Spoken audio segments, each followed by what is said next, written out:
பாலச்சந்திரன் செய்தியாளர்களை சந்தித்துக் கொண்டிருக்கிறார். அதோட நேரடி காட்சிகளுக்கு போகலாம். அண்ணா யூனிவர்சிட்டி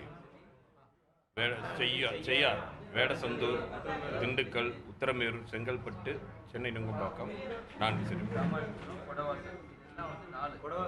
ஆமாம்,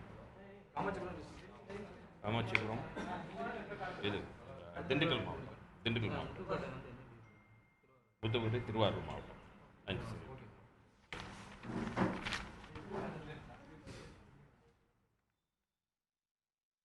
ஆழ்ந்த காற்றழுத்த தாழ்வு பகுதியாக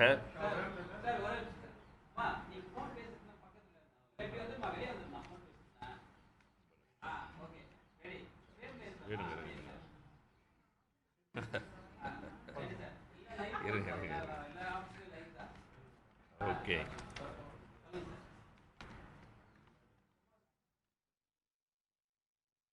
தென்மேற்கு வங்கக்கடல் பகுதியில் நேற்று இரவு காரைக்காலுக்கு கிழக்கே 90 கிலோமீட்டர் தூரத்தில் ஆழ்ந்த காற்றழுத்த தாழ்வு மண்டலமாக நிலை கொண்டிருந்த நடா புயலானது தொடர்ந்து வலுவிழந்து காற்றழுத்த தாழ்வு மண்டலமாக இன்று அதிகாலை 4 மணிக்கும் 5 மணிக்கும் இடைப்பட்ட நேரத்தில் காரைக்காலுக்கு தெற்கே சுமார் 20 கிலோமீட்டர் தூரத்தில் கரையை கடந்தது. தற்பொழுது அது காற்றழுத்த தாழ்வு மண்டலமாக நாகப்பட்டினத்திற்கு மேற்கே சுமார் 15 கிலோமீட்டர் தூரத்தில் நிலை கொண்டுள்ளது. இது அடுத்து வரும் 12 மணி நேரத்தில் தொடர்ந்து காற்றழுத்த தாழ்வு பகுதியாக வலு இழக்கக்கூடும்.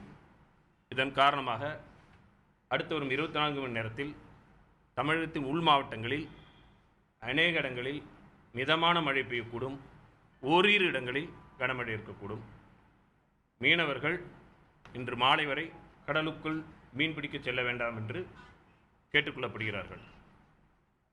பலத்த காற்றானது மணிக்கு 40 முதல் 50 கிலோமீட்டர் வேகத்தில் அடுத்து வரும் 12 மணி நேரத்திற்கு தமிழக கடற்கரை பகுதிகளில் வீசக்கூடும். கரை கடந்து வந்து அதிகாலையில் கடந்து வந்துட்டு இருந்தாங்க. காலை 7:30 மணி நிலவரத்தில் வந்து 70% முடிஞ்சிருந்தாங்க. இன்னொரு